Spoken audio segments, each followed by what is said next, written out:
যুক্তরাষ্ট্র যখন সারা বিশ্বের সঙ্গে বাণিজ্য যুদ্ধ করছে এবং তার বিরুদ্ধে বিভিন্ন দেশ পাল্টা ব্যবস্থা নিচ্ছে বা একত্রিত হচ্ছে, তখন অদ্ভুতভাবে ভারত বাংলাদেশের বিরুদ্ধে বাণিজ্য যুদ্ধ শুরু করলো। দর্শক, বিদেশে পণ্য রপ্তানি সুবিধা বা ট্রান্সশিপমেন্ট সুবিধা বাতিল করে দিল ভারত।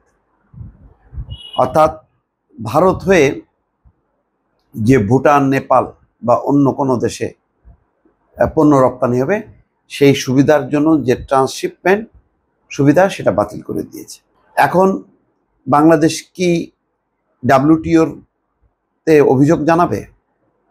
ভারতীয় রপ্তানিকারকদের চাপেই কি এই সিদ্ধান্ত নিল মোদী সরকার? এমন নানান প্রশ্ন উঠেছে। সবচেয়ে বড় কথা হলো, খেয়াল করেন, মাত্র কদিন আগেই বিমস্টেকের সাইডলাইনে মোদি এবং ডক্টর মোহাম্মদ ইউনূসের বৈঠক হলো। সেই বৈঠকে দুই পক্ষই যার যার অবস্থান ব্যাখ্যা করলো, তাদের প্রত্যাশা ব্যক্ত করলো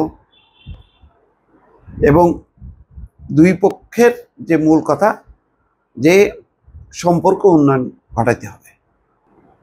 তো তার মাত্র কয়েকদিন, এক সপ্তাহ গেল না, ট্রান্সশিপমেন্ট সুবিধা বাতিল করে দিল একতরফাভাবে, বাংলাদেশের সাথে কোনো আলাপ আলোচনা না করেই। রীতিমতো হঠাৎ করেই একটা বাণিজ্য যুদ্ধ চাপায় দিল বাংলাদেশের উপর ভারত। এটা কি বন্ধুত্ব? এটা কি হয়? বাংলাদেশ যদি এখন ট্রানজিট সুবিধা বাতিল করে একতরফাভাবে, এটা কি উচিত? তার মানে এটা কি? তার মানে হচ্ছে যে পুরোটাই বিমস্টেকের যে সাইডলাইনে যে বৈঠক, এটা কি একটা জাস্ট আই ওয়াশ ছিল, সাজানো নাটক ছিল? একটু বাংলাদেশকে মানে একটু সামনে নিয়ে এসে তারপর একটা থাপ্পড় দেয়া, এটা কি বন্ধুত্বের আচরণ? শেখ হাসিনা যদি ক্ষমতায় থাকতো তাহলে ভারত কি এই কাজটা করতে পারতো না।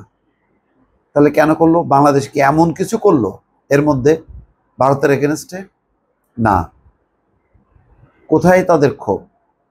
কিছুই বলছে না। ভিতরে ভিতরে জ্বালা যন্ত্রণাটা কোথায়? চীন ঢুকে যাচ্ছে, বাড়া ভাতে মানে ছাই দিচ্ছে চীন নাকি পাকিস্তান? কি কারণে? একটা গভীর চিন্তার বিষয়। এখন যেটা বলা হচ্ছে যে বিশ্লেষকরা বলছেন যে ভারতের এই সিদ্ধান্তের ফলে বাংলাদেশের ভূমিবেষ্টিত প্রতিবেশী দেশ নেপাল ও ভুটানের সঙ্গে বাণিজ্যে ব্যাঘাত ঘটতে পারে। এই নিয়ে ভারতের বিরুদ্ধে বিশ্ব বাণিজ্য সংস্থায় WTO-তে অভিযোগ জানানো সম্ভব। CBICর নতুন সার্কুলারে বলা হয়েছে 2020 সালের 29শে জুনের সার্কুলারটি বাতিল করা হচ্ছে এবং নতুন সিদ্ধান্ত তাৎক্ষণিকভাবে কার্যকর হবে। তবে এরই মধ্যে ভারতে প্রবেশ করা পণ্যগুলো আগের নিয়ম অনুযায়ী বের হতে পারবে। এই সুবিধা 2020 সালে চালু হয়েছিল। ব্যবসায়ীদের অনুরোধেই নাকি বাতিল করা হয়েছে।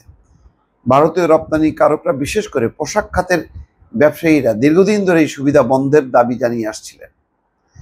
ফেডারেশন অফ ইন্ডিয়ান এক্সপোর্ট অর্গানাইজেশনের মহাপরিচালক অজয় সাহাই বলেন, এর ফলে আমাদের পণ্যের জন্য প্লেনে বেশি জায়গা পাওয়া যাবে। আগে বাংলাদেশের ট্রান্সশিপমেন্টের কারণে জায়গার অভাবে ভুগতে হতো।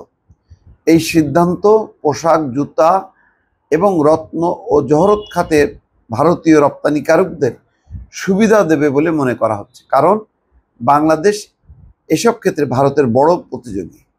ভারতের অ্যাপারেল এক্সপার্ট প্রমোশন কাউন্সিলের চেয়ারম্যান সুধীর শেখরী জানান, বাংলাদেশের পণ্যবাহী 20-30টি ট্রাক প্রতিদিন দিল্লি এয়ার কার্গো কমপ্লেক্সে আসতো, যা পণ্য চলাচলে বিলম্ব, প্লেন ভাড়া বৃদ্ধি এবং কার্গো টার্মিনালে ভিড়ের কারণ হতো।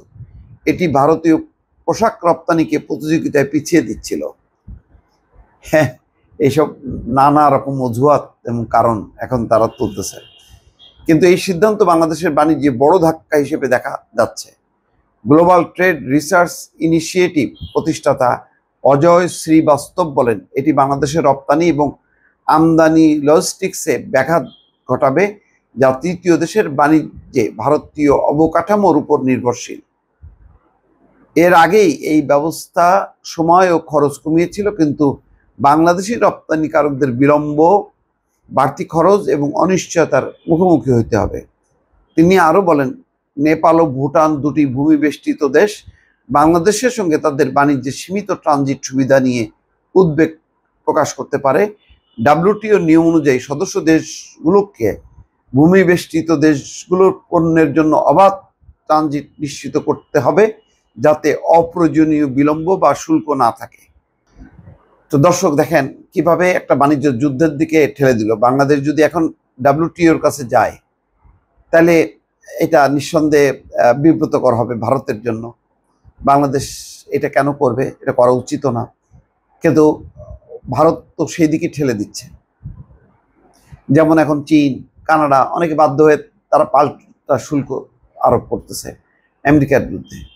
বাংলাদেশকেও এরকম অস্থিতিশীল বাণিজ্যে এইরকম ধাক্কা দেওয়া, যেখানে এমনিতেই তৈরি পোশাকের উপরে যে শুল্ক, সেই শুল্ক কিভাবে মিনিমাইজ করা যাবে, বাংলাদেশ এটা নিয়ে ব্যতিব্যস্ত।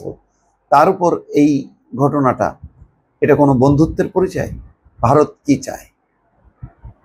ভারত কার সুবিধার জন্য, কার মদতে এই শত্রুতা করছে, এটা এখন ভেবে দেখা দরকার। দর্শক ভালো থাকবেন, আল্লাহ হাফেজ।